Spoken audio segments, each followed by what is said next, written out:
Voilà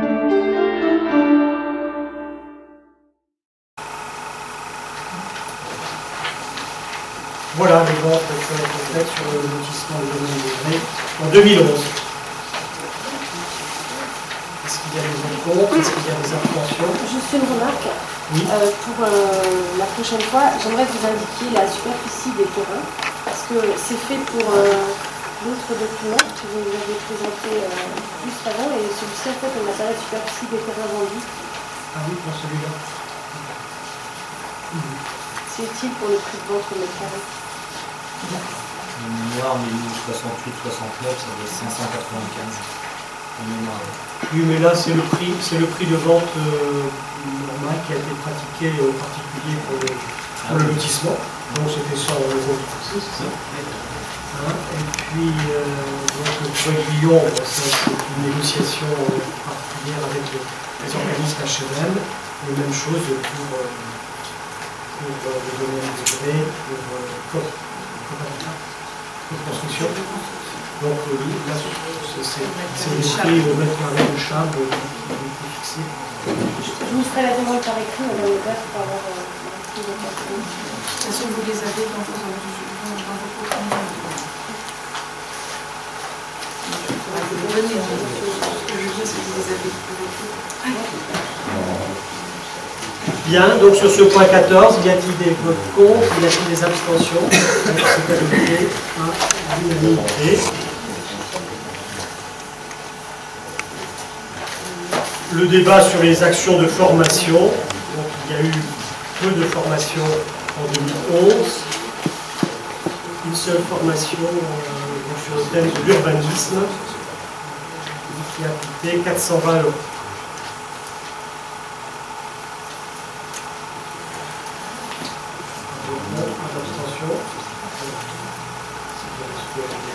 Et redevance d'assainissement.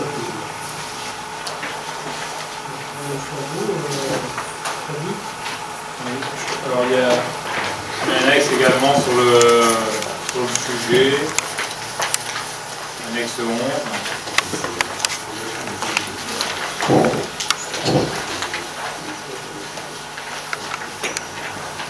C'est annexe 12. Oui, donc si on regarde les deux en même temps, effectivement, annexe 11 dans un premier cas avec la SOR et Veolia pour l'annexe 12. Donc là, vous avez un état récapitulatif qui est présenté pour l'année 2011, avec un total de crédit à 87 202,92 €, un total de débit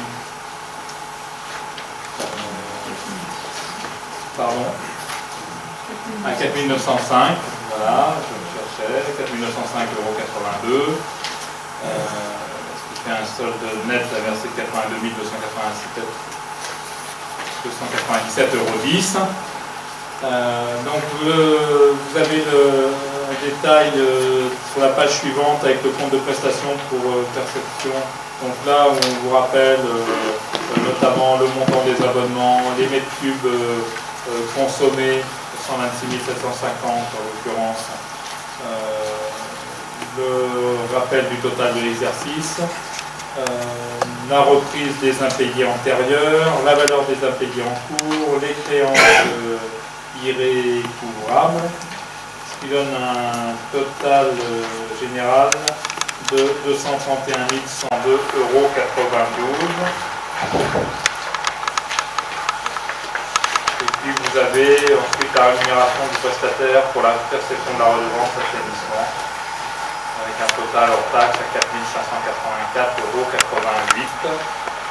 Les principales données sont reprises dans la délibération, avec le nombre d'abonnés, 1766, le volume d'eau consommé, 129 583 m3, le montant des redevances indiqué précédemment, la rémunération pour facturation et recouvrement, et le solde revenant à la commune, à savoir 226 197,10 €. En ce qui concerne le premier, pour le second, alors c'est présenté un peu différemment. Vous avez le nombre de particuliers facturés, donc 360. Donc le nombre...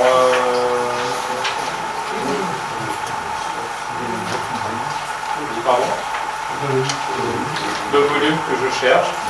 Je vais le reprendre. Donc, tout volume de consommé 29 036 mètres cubes. Un montant de redevance pour 50 660,11 €. Une rémunération pour facturation et recouvrement à 1218,92 € et un seul revenant à la commune pour 49 441,19 €. Sachant que sur le document qui vous est présenté,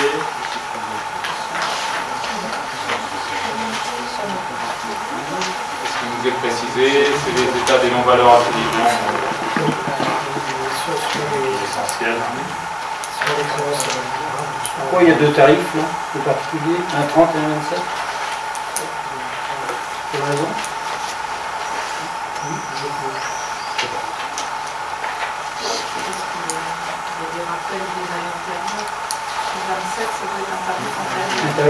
Ouais, pour 106 mètres cubes.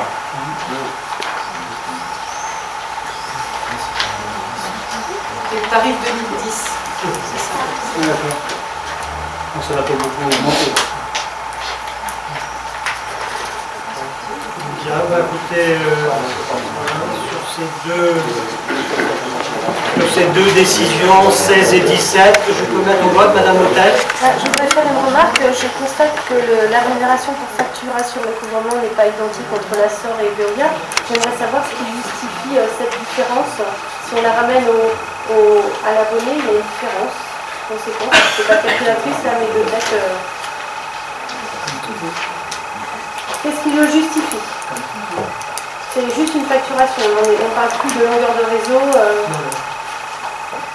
Alors vous savez que ce sujet m'intéresse particulièrement puisque la délégation de service public implique aussi qu'on n'a pas tous les éléments qui arrivent au conseil municipal pour juger de la gestion et surtout du prix de l'eau qui nous est demandé au final à nos usagers. Et là je constate que par exemple sur la rémunération par facturation, on a une différence entre les deux délégataires. Cette négociation-là, elle n'est pas... Cette négociation qu'on a eue ce matin.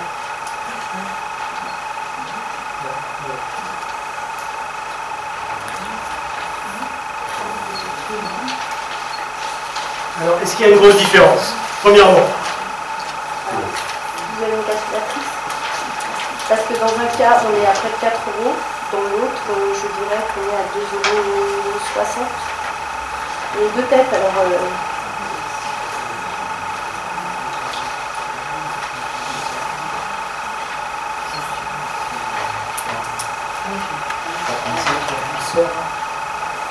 On a combien sur la SOR?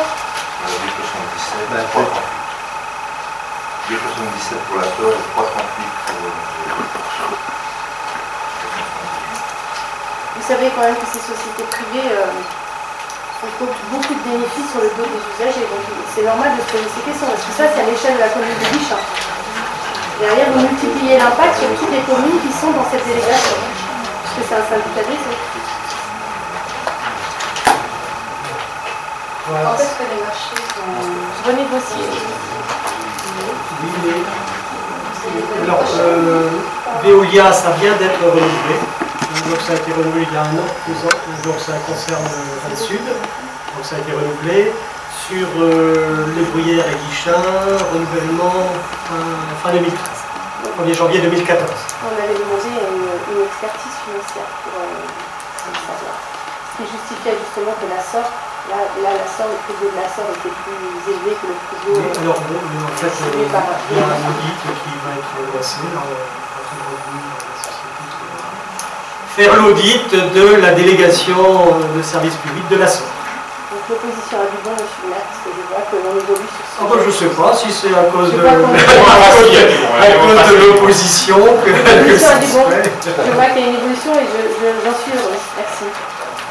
Et donc, vous dites que planification doit être réalisée quand... Oui, alors pour le syndicat des bruyères, dans le cadre de la relance de la DSP ou autre décision, donc un audit préalable lancé qui fera des propositions d'une part sur la façon dont elles sont réalisées sur le contrat pendant 12 années, la durée du contrat, les propositions au comité pour soit renouveler une DSP ou changer d'attribution, puis accompagner les syndicats dans une nouvelle démarche de DSP ou de régie. Vous avez des résultats attendus d'ici combien de temps? Je pense que d'ici la fin de l'année, je n'ai pas le délai très précis, il ne faut pas qu'on traîne, compte tenu des délais de lancement, de renouvellement d'une DSP.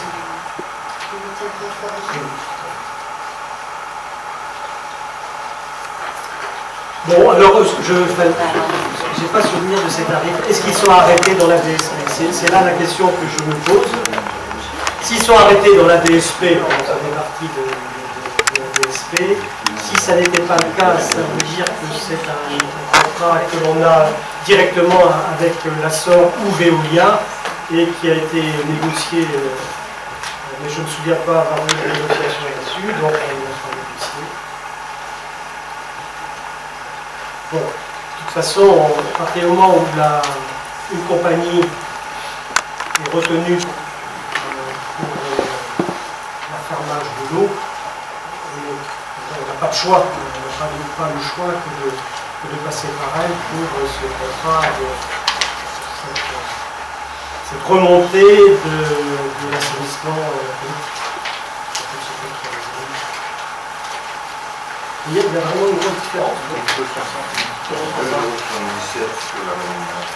Oui, pour la sœur, et 3,38 pour Veolia. Veolia, c'est 2,68. Et la SOR, c'est 3,35.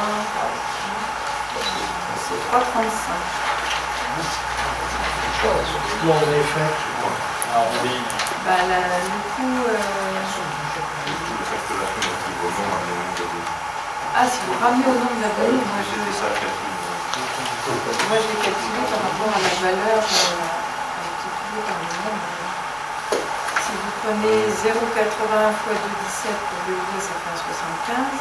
0,43 par 2,17, ça fait 0,93. L'addition, ça fait 2,68. Mais est-ce qu'on regardait, pour répondre objectivement à la question, c'est de comparer aussi le coût au mètre cube. Et là, en l'occurrence... au mètre cube, c'est pour la SOR, on regardait 1,78 et 1,74. Oui, mais au mètre cube, c'est pas très parlant, c'est plutôt à l'abonné. La facturation est par abonné. Oui, c'est ça, c'est la consommation divisée par nombre de... Non. C'est le nombre quelque chose. Et si vous divisez 4584 par exemple, qui est la rémunération de la SOR divisée par le nombre d'abonnés, qui est... ça fait combien? C'est ça qu'on a fait. C'est 1905 qu'on a divisé par le nombre d'abonnés. Oui. 2,77. D'accord, ça c'est pour la SOR. Et 3,38 pour Veolia. D'accord. Là c'est Veolia. Bon, on recherchera, on apportera la réponse.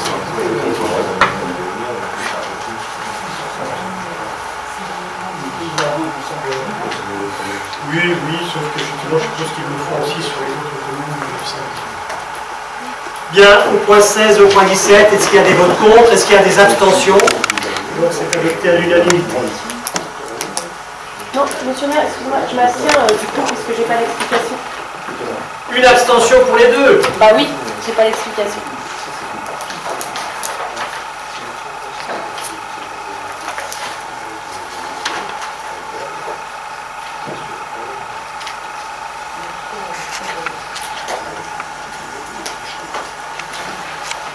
Le point 18, on vous propose de dissoudre le budget du SPANC, qui donc a été rétrocédé à la communauté de communes. Donc on a soldé le budget à zéro, donc on vous propose de supprimer ce budget. Pas de vote contre, pas d'abstention, adopté à l'unanimité. Même chose pour le lotissement de la Gautrerie à Pont-Réan, c'est un outil. Donc on vous propose de l'annuler aussi, de le supprimer, pas de vote contre, pas d'abstention. Donc c'est adopté à l'unanimité. Énergie photovoltaïque, centre de secours, amortissement des équipements. Donc on vous propose une durée d'amortissement des panneaux photovoltaïques sur 15 ans. Pas de vote contre, pas d'abstention. La liste repasse pour les décisions législatives. Donc on va poursuivre sur une lecture complémentaire d'un certain nombre d'écritures. Ça concerne les décisions modificatives numéro 1 budget primitif 2012. Donc lors du vote du budget, le conseil municipal a alloué des crédits pour la mise en place d'une borne électrique à la cale de Pont-Réan. Ces travaux devaient être exécutés par les services techniques. Or, compte tenu du plan de charge, les travaux vont être réalisés par une entreprise. De plus, les travaux de renforcement d'une clé de voûte des abassons à l'église de Pont-Réan sont nécessaires. Pour cela, un ajustement des crédits inscrits au budget primitif 2012 de la commune doit être réalisé. Et en conséquence, la commission des finances réunie le 18 juin dernier vous propose les modifications budgétaires suivantes. Ça concerne dans un premier temps les dépenses en section de fonctionnement. Donc l'article 606 823, fourniture, entretien voirie pour moins 6 000 €. L'article 606 823, fourniture, entretien voirie, moins 4 000 €. À chaque fois, vous avez le détail de l'écriture. L'article 606 822, fourniture, entretien, bâtiment, moins 1 900 €. Toujours le même article, et ce coup-ci pour la couverture, le remplacement de la couverture du préau, 1 500 €. Et enfin, 600 € pour la rue Luc Urbain, réfection électrique. En recette de fonctionnement, nous avons donc des écritures de travaux en régie qui se ventilent de la manière suivante. 6 000 € donc pour la cale de Pont-Réan en ce qui concerne la borne électrique. 4 000 € complémentaires pour le même objet. Moins 1 900 € pour le logement de fonction école maternelle Charcot. Moins 1 500 € pour le restaurant scolaire de Guichin et moins 600 € pour la réfection électrique rue Luc Urbain. En section d'investissement, on va donc retrouver un certain nombre d'écritures similaires. Sur les articles 2315, donc installation, matériel et outillage, donc on retrouve les 6 000 € d'un côté et les 4 000 € de l'autre.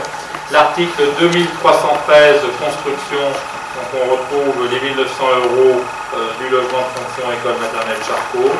Toujours en construction, les 1 500 € de remplacement de la couverture du préau et 600 € pour la réfection électrique rue Luc Urbain. En dépenses d'investissement, donc article 020, dépenses imprévues, moins 1050. Article 2315, installation matériel et outillage, opération 329, cale de Pont-Réan, pour plus 11 050 €. Et l'article 2313, construction, opération 386, église, plus 4 000 €. Donc, dans un premier temps, on a des annulations d'écriture et dans un second temps, la prise en compte des dépenses donc externalisées. La partie de modification, Oui. il y a des erreurs. Il y a des erreurs. C'est pas bien ça. Déjà, dans les services, vous avez remplacé tous les 5 par un S. déjà. 820S00I5, et non pas 820500I5 par exemple. Voilà, répétez-nous ça. Ah oui, dans les parenthèses. À l'intérieur des parenthèses. Première ligne, l'article 606 823, fourniture entretien voirie, moins 6000. Vous avez fonction 8, service 8205 00I5, c'est 820S00I5. À chaque fois on a mis des 5, il faut les remplacer par des S. Ça c'est une chose. Après en recette, la deuxième ligne de travaux en régie, moins 4000, c'est fonction 8, service 811 S01 I1, réseau d'eau pluviale Saint-Marc. Là, je suis perdu, là, avec moi aussi. La recette de fonctionnement, article 722, travaux en régie, moins 4000. En dessous, vous avez fonction 8, service 820, cale de Pont-Réan, borne électrique. Il y a une répétition. Ah oui, d'accord. C'est pas la même chose. En fait, il faut reprendre. Donc là, c'est 800. Voilà. Vous avez compris là. Donc 811 S01 I1, réseau d'eau pluviale. Vous remplacez les 5 par les S également. Et en section d'investissement de dépenses, c'est la même chose. Sur la ligne moins 4000, fonction 8, service 811 S01 I1, réseau Saint-Marc.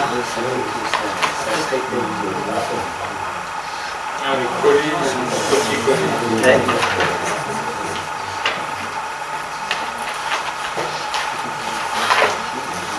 On rectifiera dans le compte rendu. Les chiffres ne changent pas. Les chiffres ne changent pas, non, Donc, c'est vous voyez, le code service.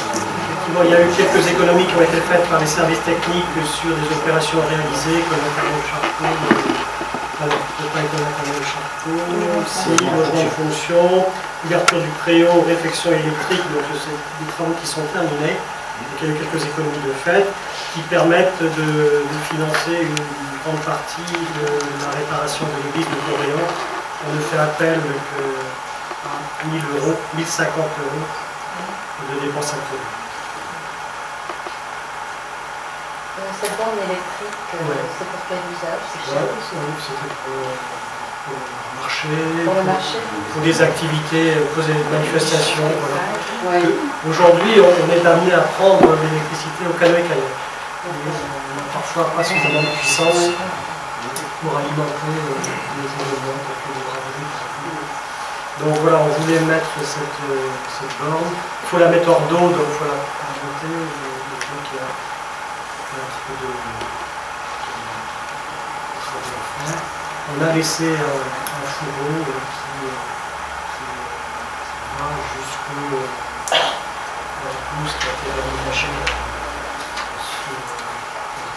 le long de la Vilaine, de façon à apporter cette prise électrique à ce niveau.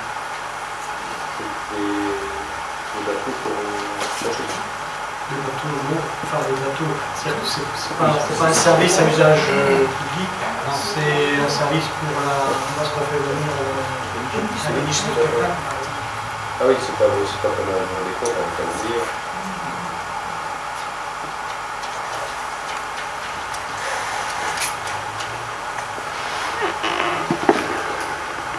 Bien, est-ce qu'il y a des votes contre? Est-ce qu'il y a des abstentions? Une abstention.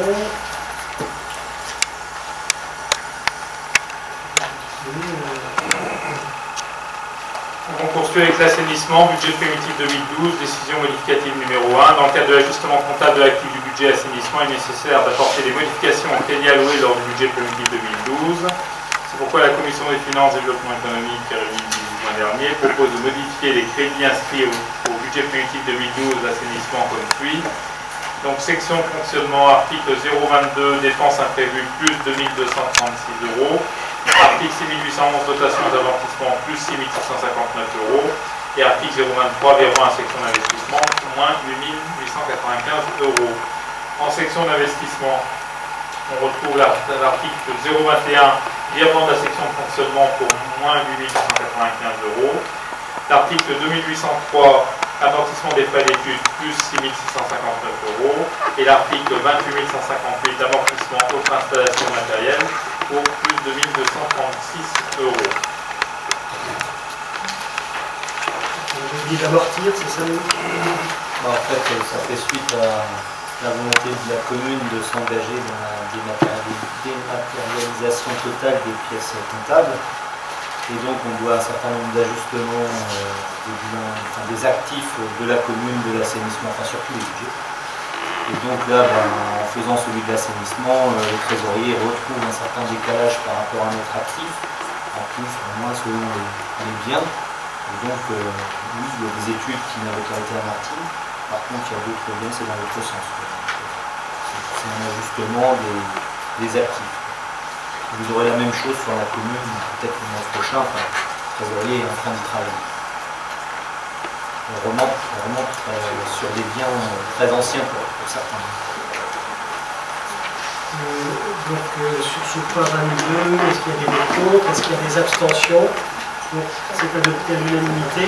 Loïc, tu peux revenir peut-être un petit peu sur ce point de dématérialisation des actes. Je pense que c'est une bonne information à tout le monde. Au 1er janvier 2015, donc on a l'obligation de réaliser la dématérialisation totale des pièces comptables et budgétaires. Donc ça veut dire que zéro papier échangé entre la trésorerie et la collectivité, ou de la collectivité vers la trésorerie. Donc il nous faudra passer par des flux informatiques systématiquement et pour toutes les pièces justificatives. Aujourd'hui, on a des factures papier qu'on transmet. Le flux informatique existe déjà aujourd'hui pour les bordereaux de mandat et les bordereaux de titre. Mais par contre, toutes les pièces justificatives étaient sur support papier, tels que les factures ou les marchés. Et demain, donc, tout ça se fera par un flux informatique également. Donc voilà, la commune s'est engagée, on a été sollicité par le trésorier, la commune a donné son accord pour être un peu pilote sur le canton. Il y a plusieurs collectivités qui se lancent. Donc voilà, là on est en cours de mise en service au 1er janvier 2013, mais bon. D'accord. Non, c'était parce qu'effectivement, toutes les collectivités au 1er janvier 2015, mais quelques communes sont invitées à expérimenter. Donc, compte tenu du sérieux des services de comptabilité de la commune de Guichen, le percepteur a souhaité qu'on puisse s'y engager. Donc voilà, donc on s'y engage pour une mise en pratique le 1er janvier 2013 normalement. Normalement, c'est les délais qui sont un peu donnés aujourd'hui par la trésorerie générale, mais bon, après, il suffit qu'il y ait un tout petit décalage. Là, je suis en réunion à date vendredi, justement, avec Mégalis, pour savoir comment ça va se passer avec ce tiers de transmission. L'envoi des flux informatiques. On travaille déjà avec Mégalis sur la dématérialisation des actes administratifs pour le contrôle de l'identité. On travaille avec Mégalis sur les marchés publics. Donc demain, on travaillera avec eux sur la dématérialisation des pièces comptables. Est-ce qu'on fera la même chose avec nos propres fournisseurs? L'objectif, c'est que demain, on demande à nos fournisseurs de nous envoyer des factures par flux informatique également. Alors, charge à nous, moi c'est mon interrogation, de savoir comment on peut justifier la date d'arrivée de ce flux informatique par un fournisseur. Alors, moi, c'est une de mes questions, une réflexion par rapport à ça, parce que effectivement, aujourd'hui, on met un cachet courrier arrivé l'heure, c'est bien, demain, on a un flux informatique, comment on peut justifier qu'il soit arrivé à telle date? Parce que c'est la date du début du délai de paiement.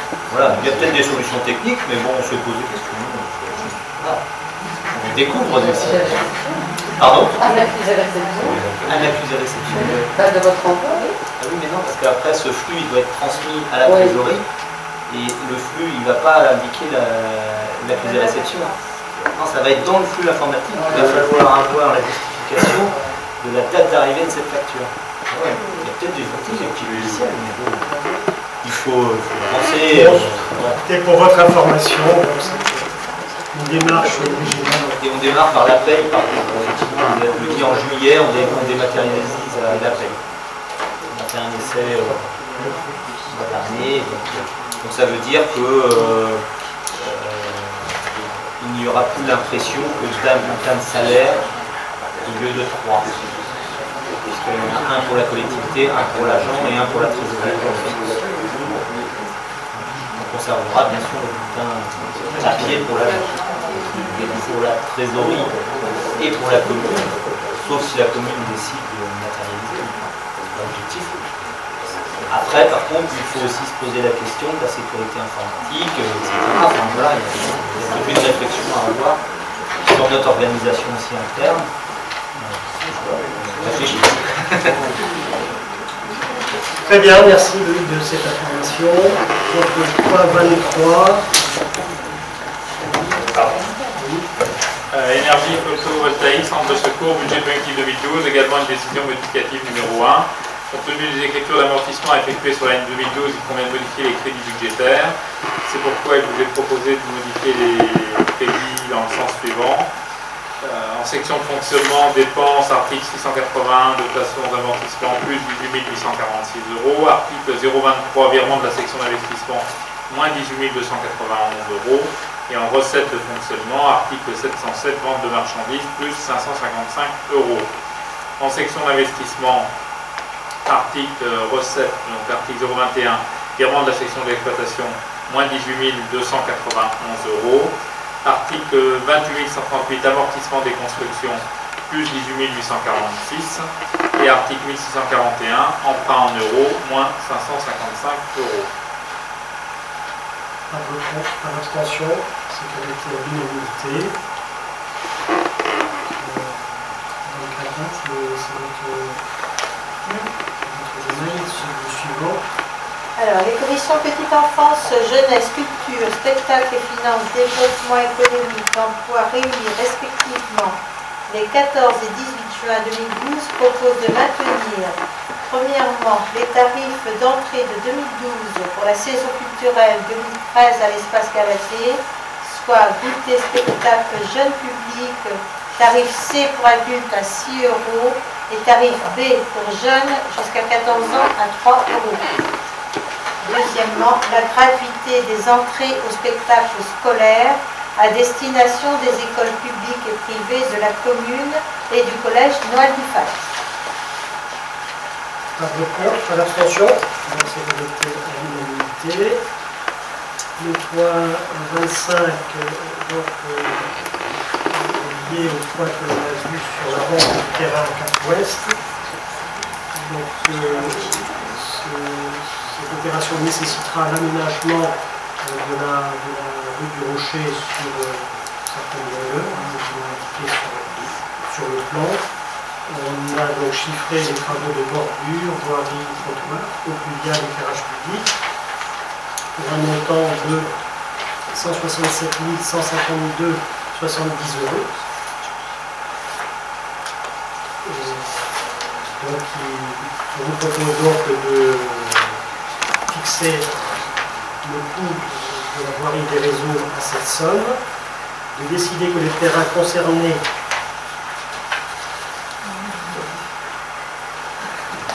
allez-y Madame Le Maire, que je ne me trompe pas.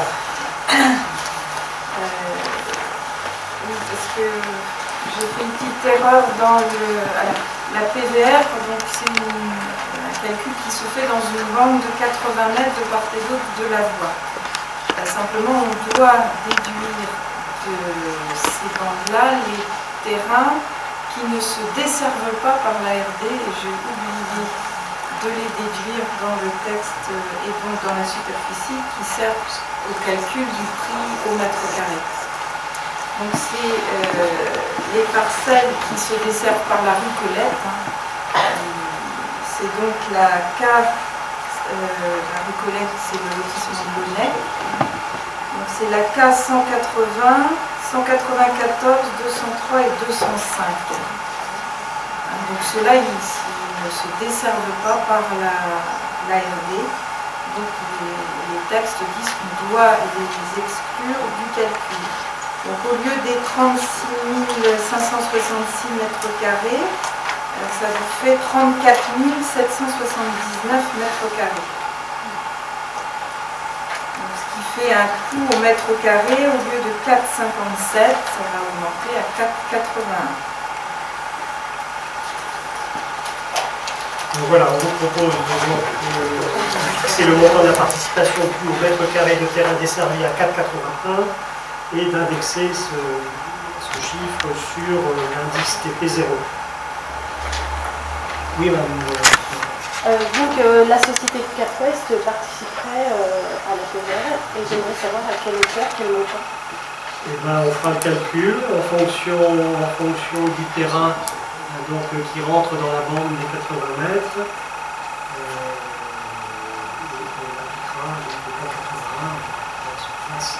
On ne la connaît pas exactement aujourd'hui, on va estimé à environ 25 à 30 euros. Je vais ajouter une remarque. Je me posais la question de savoir, je vais rappeler l'historique, la société CapWest au départ ne voulait pas s'installer sur ce terrain-là, au Fribourg. Elle avait souhaité un terrain qui ajustait la zone artisanale.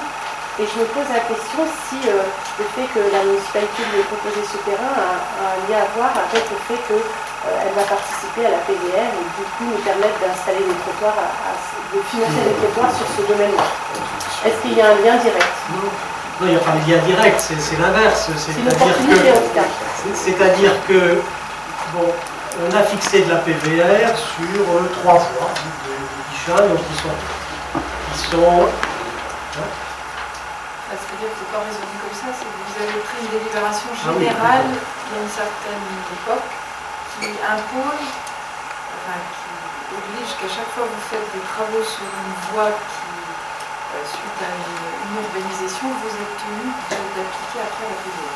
Donc il y a d'abord eu une délibération générale et ensuite, voie par voie, vous êtes obligé d'en prendre une deuxième pour fixer les prix. Donc là, étant donné que vous aviez un aménagement de voirie sur cette route-là, et que vous ouvriez à l'urbanisation des terrains, vous aviez l'obligation de fixer les montants PVR. Il y a un effet d'aubaine, il y a clairement un effet d'aubaine pour la municipalité d'avoir des trottoirs du coup, en entrée-bourg en permettant à la société CapWest de s'installer à cet endroit. Et quand vous parlez de l'urbanisation future du secteur rocher, ça concerne seulement l'opération CapWest ou il y a d'autres choses? Au jour d'aujourd'hui, on fixe une bande de 80 mètres donc qui va, vous l'avez vu sur le plan, jusque le chemin piéton qui relie la route de Gourin, la route Rocher. Donc dans cette portion de voie, on fixe la PVR, sachant que les autres terrains, s'ils étaient urbanisés, le seraient dans le cadre d'un lotissement artisanal ou industriel.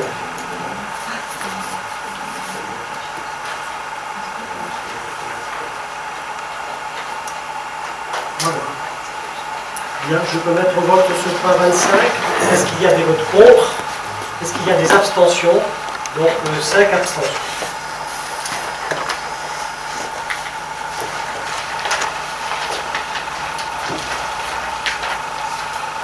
Donc comme chaque année, on prend une convention de partenariat avec l'AXOR pour l'animation du mois de juillet.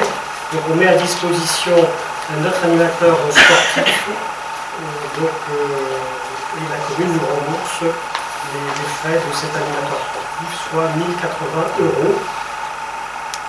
Sachant que en dehors de la convention, on a aussi la rémunération par action de la location de la salle. Et pour ce qui concerne la convention, c'est la mise à disposition de l'animateur sportif de Guichat. Pas de contre, pas d'abstention, c'est adopté à l'unanimité. Assainissement collectif, un point important, je vous laisse, parce que c'est vous qui avez regardé ça dans le détail, cette PFAC, comment ça se dit?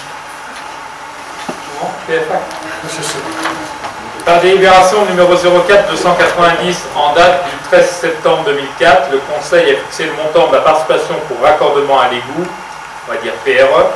La participation pour l'assainissement collectif a été créée par l'article 30 de la loi de finances rectificative pour l'année 2012, numéro 2012-354 du 14 mars ceux de la même année, pour permettre le maintien du niveau actuel des recettes des services publics de collecte des eaux usées et pour satisfaire les besoins locaux d'extension des réseaux, notamment dans les zones de développement économique ou urbain. Elle est destinée à remplacer la participation pour raccordement à l'égout, supprimée en tant que participation d'urbanisme liée au permis de construire à compter du 1er juillet 2012. Elle est due par le propriétaire de l'immeuble raccordé. Toutefois, si celui-ci a été antérieurement redevable de la participation pour raccordement à l'égout, la participation pour assainissement collectif ne pourra pas être exigée. La participation représente au maximum 80% du coût d'un assainissement individuel. Le montant de la participation pour le financement de l'assainissement collectif doit être diminué, le cas échéant, du montant demandé au propriétaire pour le remboursement de la réalisation de la partie publique du branchement. Il appartient au conseil municipal de se déterminer sur cette proposition. La commission des finances réunie le 10 juin 2012 propose donc d'instituer la participation pour le financement de l'assainissement collectif pour les constructions nouvelles et existantes lorsque les immeubles sont soumis à l'obligation de raccordement, et ce, conformément à l'article 1331-7 du Code de la santé publique. Deuxièmement, de fixer le montant de la participation pour le financement de l'assainissement collectif à compter du 1er juillet 2012 de la manière suivante.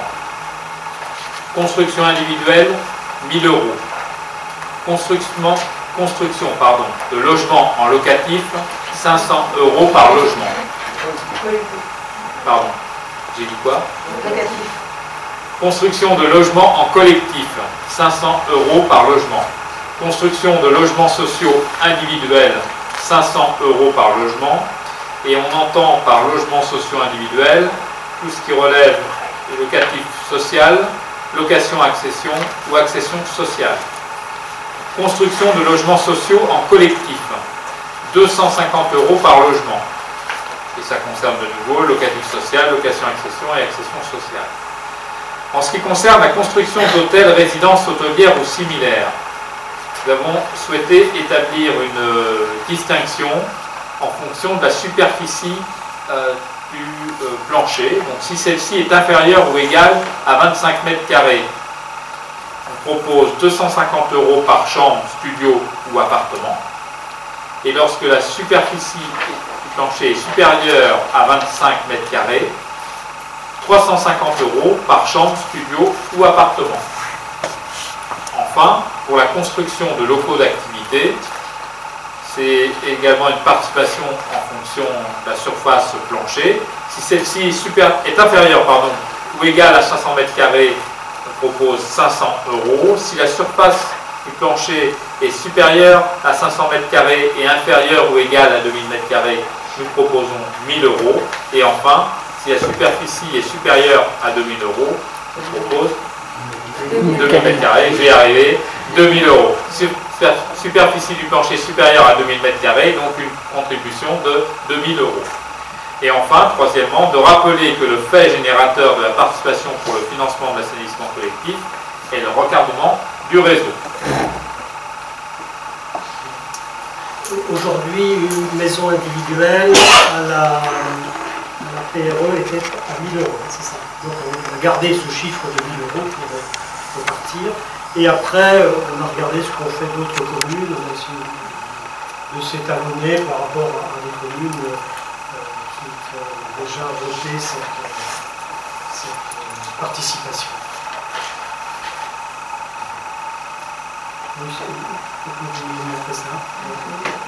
Ah oui, en fait, nous on a regardé des communes telles que Béton, Montgermont, Saint-Grégoire, Chevigné, ça c'est un syndicat intercommunal. On a regardé Assigné, on a regardé Passé, on a regardé Bru, on a regardé Saint-Jacques, Dingé, Champy, Châteaubriand. Voilà, en fait, bon, il y avait un certain nombre de références qui ont permis à la commission d'étalonner un peu leurs chiffres. Et pour les maisons individuelles, là-bas, c'est quoi? Où ça? Pour les autres, parce que là, ce que vous avez dit, c'est pour ah, le oui. reste.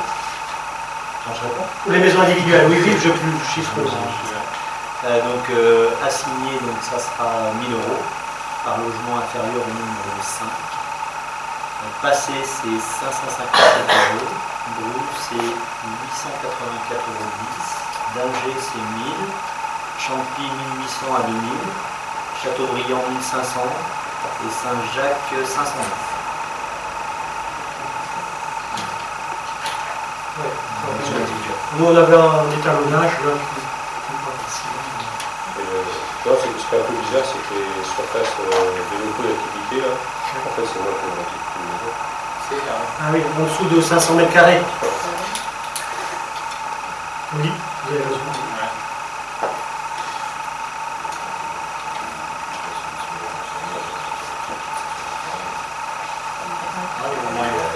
C'est vrai. On a pas mal discuté sur l'autre jour sur les superficies de plancher, notamment en hôtel, résidence hôtelière ou similaire, parce qu'on disait ça n'a pas la même fonction en définitive entre une chambre inférieure à 25 mètres carrés et plutôt à une logique d'appartement ou autre. Donc ça avait été considéré. On peut partir sur 1000 et puis c'est vrai qu'on n'a pas discuté sur la partie construction de locaux d'activité. On s'est calé sur passé. Ouais. Oui, mais passer au niveau des maisons, c'est pas la même chose. Tout à fait, ils sont à 550. Non, sur les locaux d'activité. Oui, oui, mais sur les maisons, c'est pas la même chose. C'est cohérent, si vous voulez. Alors, remarquez juste, sur passé, ils sont à 550 € pour les maisons individuelles et ils sont à 500 pour les locaux d'activité. Donc, ça serait effectivement plus judicieux de mettre en cohérence construction individuelle et de construction de locaux d'activité. Donc, ça implique de revoir les choses. Donc, si on part à 1000 €, il faut ajuster. Madame Hôtel, vous vouliez dire quelque chose? Non, je voulais poser une question sur la méthode dont vous y avez répondu, mais je m'interrogeais aussi sur, je peux comprendre qu'une commune prenait aussi en compte le nombre d'habitants par habitation, non, c'était pas ça. Non, c'était pas ça. C'est-à-dire que si c'est les deux. Non, c'était assigné. Assigné, si c'est un groupe de maisons de 0 à 5, c'est 1000, ok. c'est ça? Oui, et au-dessus, à partir du 6e, c'est 750. D'accord, ok. Bon, je crois qu'on a un échantillonnage pas si mal, donc il faut qu'on ajuste pour le local d'activité, on peut le mettre à 1000 et 1500. 1000, 1500, et puis on laisse à 2000 au-delà de... En même temps, sur les constructions individuelles, on est quand même sur la fourchette de coût. Attends. Ça va de 500 à 2000. 1000 assignés, 558 passés, oui, non, mais je dis, mais on est quand même sur la fourchette haute par rapport à des communes qui sont relativement chères. Champy, Oui, bien sûr, 1800 à il y a 2000. toujours au-delà, mais là... Chateaubriand, 1500. Toujours à la moyenne. Puis c'était notre tarif, c'était déjà notre tarif. On a tenu compte de l'ancienne contribution en définitive, essayer d'être en cohérence avec ce qui était pratiqué. En fait, on ne l'applique pas si, on n'a pas l'occasion de l'appliquer si souvent. Parce que tout ce qui est fait en lotissement communal, c'est inclus dans le prix de vente du terrain.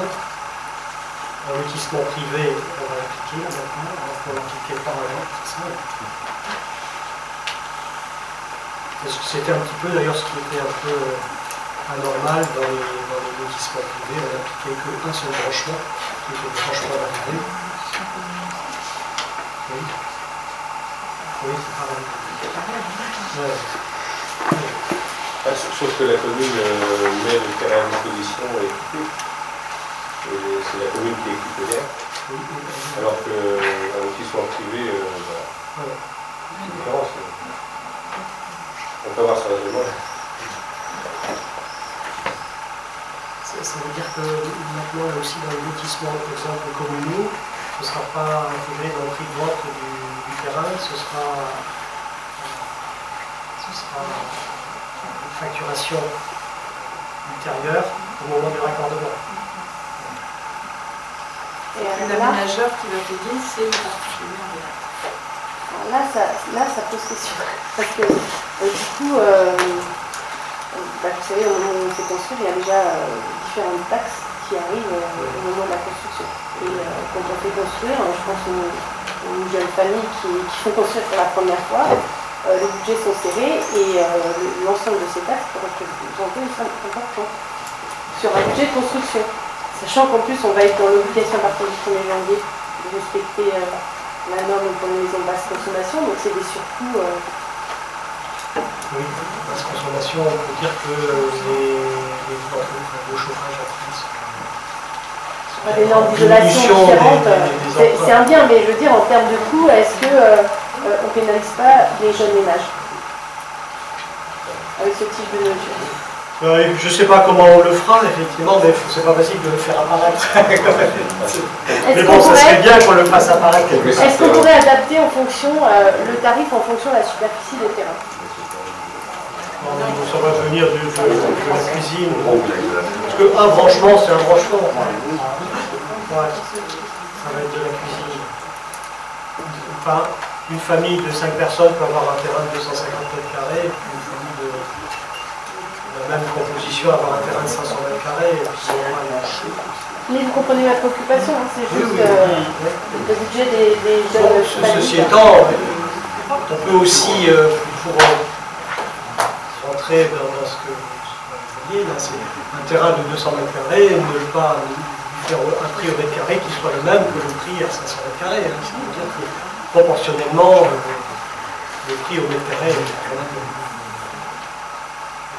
cher, parce que les équipements sur un lot de 200 sont les mêmes que sur un lot de 500. Est-ce que je me suis fait d'accord?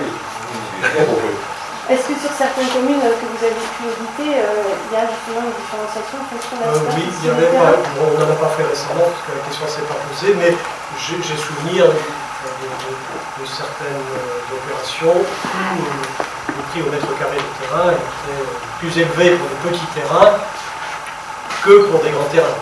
De façon à ce que la fourchette soit pas trop grande entre les petits terrains et les grands terrains.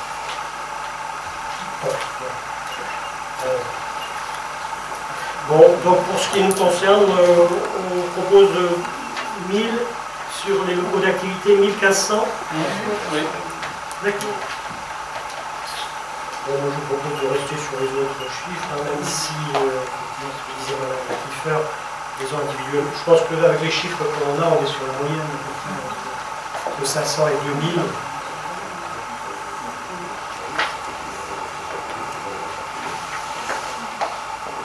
Oui, bien. Sur ce point 27, est-ce qu'il y a des votes contre? Est-ce qu'il y a des abstentions? Est-ce que, juste quand même, on ne peut pas s'aligner sur les communes voisines? Surtout si avant, il y a mais quelle commune voisine? Avant, on était sur cette base-là. Non, mais il y avait personne à payer, très peu. Si, les gens avaient la paye quand même. Hein. Oui, non, mais la majorité, c'est quand même l'investissement. Oui, la majorité des constructions. Donc, si maintenant tout le monde paye, vous avez fait à peu près une évaluation sur une année moyenne, le nombre de constructions qui sont hors lotissement et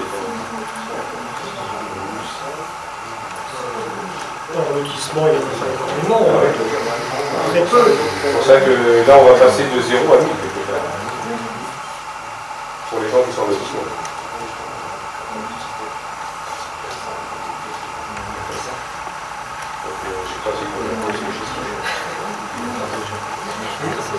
Après aussi, si le tarif il s'appliquera quel que soit l'endroit où on va être. Donc, si on est dans Ras-Campar, il n'y a pas de...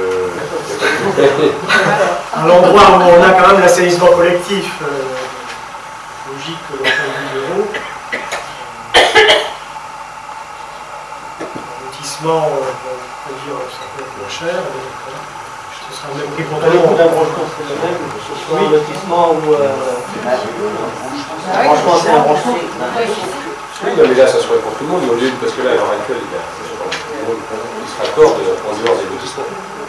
Donc pour la commune, de toute manière, si maintenant ceux qui sont en lotissement sont obligés de payer leur raccordement, la masse globale de l'argent, elle sera très importante. Donc ça peut peut-être minorer le prix que celui qui soit en dehors des lotissements ou dans le lotissement, il aura le même tarif. Voilà, il aura le même tarif, c'est simplement au lieu d'être à 1000, ça fait à 10. Et on aura quand même... Si on aura même temps. On aura même... Voilà. Ce qui est embêtant, c'est qu'il n'y ait pas de projection financière en fait pour nous permettre de nous déterminer.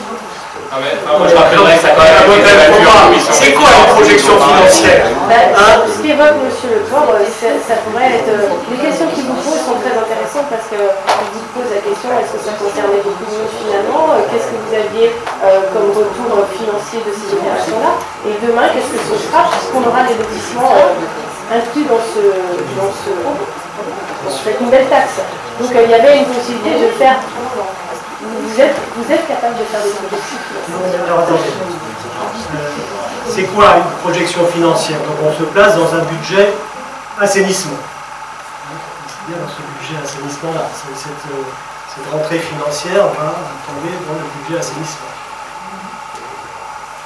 Ce qui veut dire que si l'on veut alimenter un budget d'assainissement de façon à ne pas, à l'occasion de travaux d'hiver, augmenter de 5 ou 10% comme on l'a fait lorsqu'on a fait la station d'épuration, c'est vrai que ces rentrées-là seront intéressantes.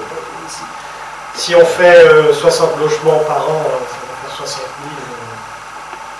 maisons individuelles par an, ça va faire 60 000 euros qui vont tomber dans le budget assainissement. La question qui se pose, est-ce que le montant de cette taxe pourrait être minoré? C'est la seule question qui... On peut par exemple aligner sur les tarifs de l'œil. Ça peut servir aussi à accélérer la campagne, vous essayer dans le futur, peut-être, je ne sais pas, ça pouvait accélérer un petit peu les villages qui sont en attente, non? Peut-être, ça serait bien. Moi, je serais d'accord. Il y a des villages qui attendent. Oui, je sais bien. C'est une manière d'essayer d'être attractif aussi par rapport aux communes.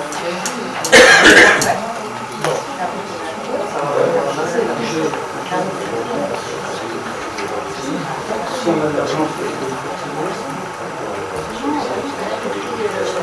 pourquoi pas?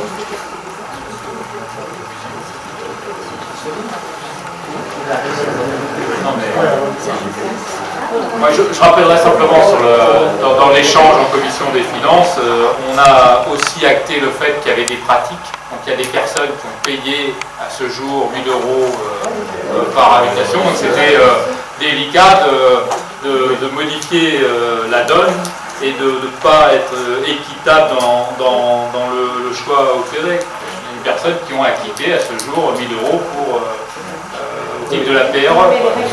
C'est la loi qui a changé là. Ouais, mais... Ça qui fait un peu de changement. Voilà, on peut sécurité aux gens.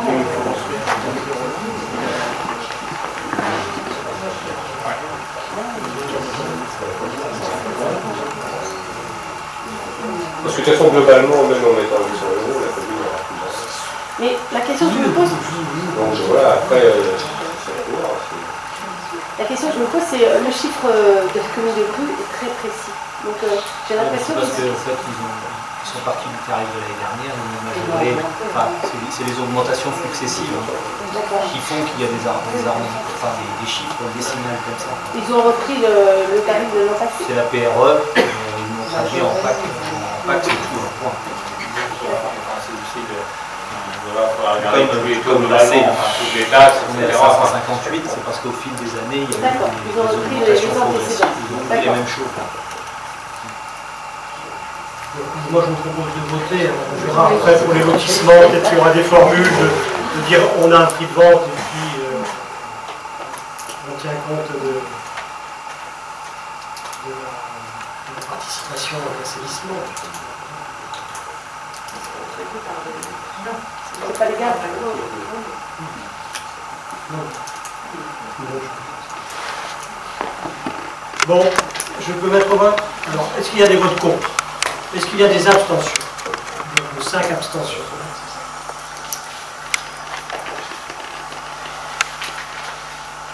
C'est dommage, on arrive à vous convaincre pour les augmentations, mais on ne peut pas pour les diminutions. Je constate. ZAC, le domaine de la Massée, donc on doit approuver le CRAC, Donc vous avez le document qui est joint. Donc c'est un document qui va être présenté annuellement au conseil municipal par le concessionnaire. Donc ce document vous présente le bilan prévisionnel actualisé des activités, le plan de trésorerie actualisé, le tableau des acquisitions et cessions immobilières réalisées pendant la durée de l'exercice écoulé, une note de conjoncture. Voilà. Alors, ça, tu as prévu de le présenter de façon courte, comme vous le souhaitez. Non, mais vous pouvez faire le pari aussi que chacun en ait pris une connaissance.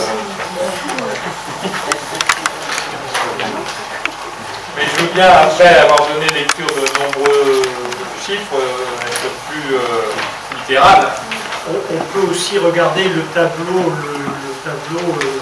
le compte de résultats et le plan de trésorerie, qui résume un peu aussi qui résume aussi un peu le document.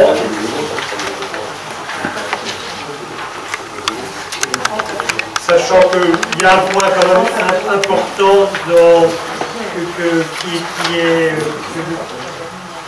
vous devez avoir connaissance. C'est, est-ce que c'est marqué, la négociation avec le propriétaire?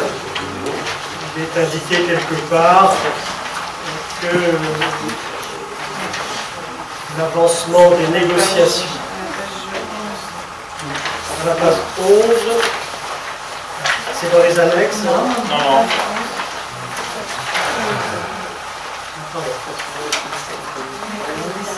Oui, vous avez maîtrise des sols, les frais juridiques, donc c'est la provision versée à Maître Martin, qualité de conseil de la SADIV. Alors, au cours de l'année 2011, la SADIV a mené des négociations tant avec les propriétaires du site qu'avec les occupants. Ces négociations amiables n'ont pas permis d'aboutir à un accord amiable. L'acquisition du domaine de la Massée risque par conséquent de s'effectuer par la voie judiciaire.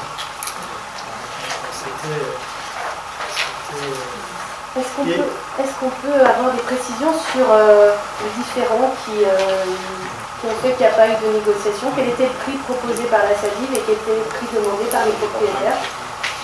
Non, je ne sais pas, on n'est pas dans ces négociations. Et donc, l'ACV, dans sa dernière assemblée générale, délibéré pour faire jouer son droit de délaissement. C'est-à-dire qu'on va vers la saisine du juge de l'expropriation.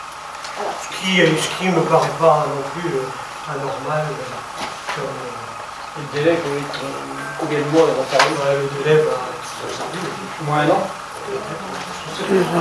Parce que la fixation des indemnités par le juge, c'est pas la voie d'expropriation. Ça ira plus vite. Il n'y a pas de DUP, il n'y a rien. Et là, dans ce cas-là, du coup, l'évaluation de France Domaine va servir de base de négociation. Donc nous allons avoir l'évaluation de France Domaine. Vous pouvez la connaître à ce jour? Vous l'avez eu? Mais l'estimation de France Domaine, elle va être réactualisée. C'est-à-dire que lorsque la procédure sera enclenchée, on va demander au domaine de refaire l'estimation. Bon, voilà ce que je voulais vous dire. Le reste, vous le direz peut-être en votre dossier. Et puis, donc, le tableau montre un équilibre d'opération. Oui, il y a juste simplement peut-être deux trois petites précisions pour bien comprendre le tableau. On y a passé un peu de temps l'autre jour. Ce qu'il faut comprendre, c'est que dans le bilan approuvé, la première colonne sur votre gauche, donc on est bien en milliers d'euros. Donc si vous regardez ensuite le total du bilan 2011 en milliers d'euros, vous apercevez qu'il y a un réajustement somme toute limité. On passe de 14 372 euros en total des dépenses à 14 680 euros pour le budget réactualisé.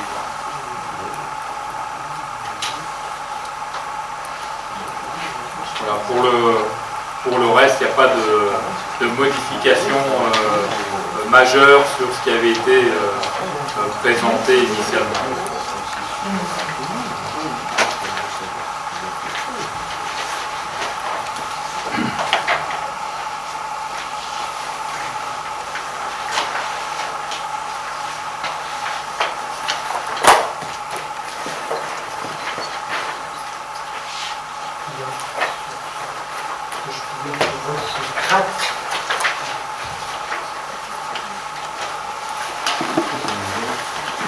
Est-ce qu'il y a des votes contre?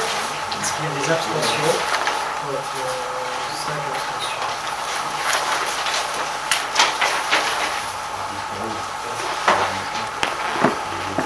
Et le dernier point, c'est la commission communale pour l'accessibilité aux personnes handicapées, le rapport 2010-2011, et c'est M. Pitois qui vous présente.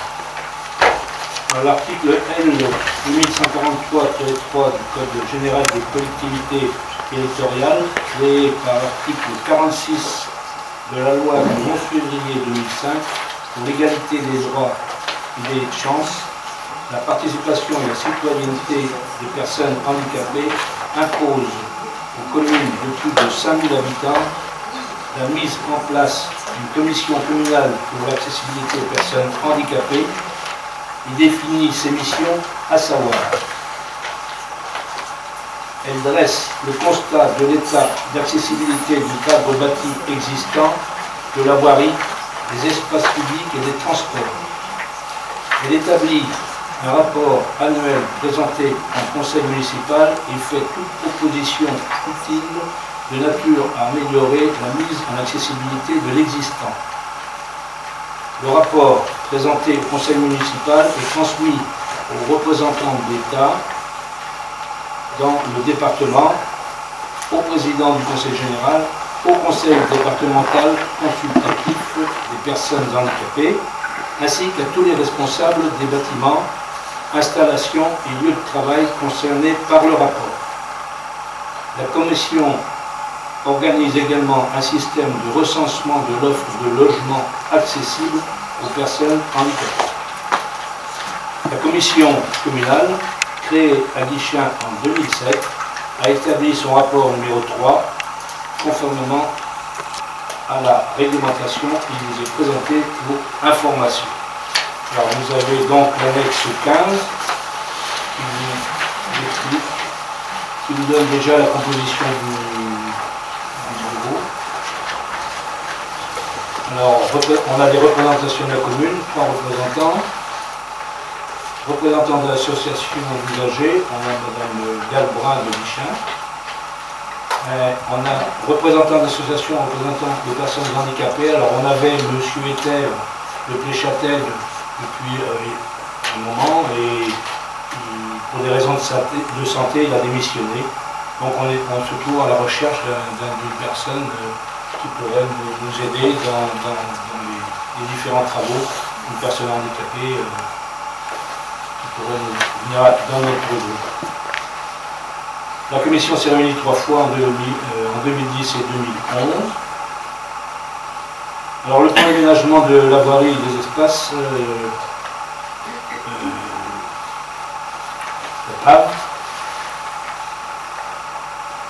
la commission a travaillé durant ces 2 années sur l'évaluation en régie du PAV. Alors vous avez les différentes étapes. Décision du conseil municipal pour l'élaboration du 17 décembre 2007. Élaboration d'un pré-diagnostic du fonctionnement de la commune afin d'identifier les enjeux, les contraintes et les projets d'aménagement déjà prévus. Ce qui a permis à la commission de déterminer les rues prioritaires à diagnostiquer. Pour votre gouverne, vendredi, je crois qu'on va faire des travaux en ville, on va passer en ville pour faire des mesures, des trottoirs, etc. Tout ça pour pouvoir étudier déjà. On ne fait pas les travaux, on va les faire en repérant. Donc si vous nous trouvez avec un fauteuil roulant, c'est normal. Ben, je ne pas on verra. C'était mon esprit. Non, on ne pas. Alors, on a eu la réalisation de l'état des lieux de ces voiries prioritaires et des espaces publics au regard de la réglementation accessibilité. L'élaboration du plan d'action avec des propositions de travaux d'amélioration pour assurer l'accessibilité et une estimation de leur coût. Il reste à établir le classement des travaux par priorité de réalisation et la programmation pluriannuelle des travaux. Le PAV pourra ensuite être soumis à l'approbation du conseil municipal. Alors, on a déjà des travaux réalisés, mise en accessibilité des cheminements partant de la place de stationnement, ah oui, partant des places de stationnement PMR aux entrées des salles à l'Incola et la salle Henri Brunel. Là, vous avez l'énumération des cadres bâtis, les établissements recevant du public. Alors, vous avez tous les établissements de la commune, du CCAS. On a la réserve du Trégu, par exemple, c'est partie du CCAS. Les bâtiments appartenant à l'AXOR. On a le COSEC, l'aire d'accueil des gens du voyage, la maison intercommunale et l'école de musique. Vous retrouvez pour la commune tous les différents. Alors, l'élément de suivi.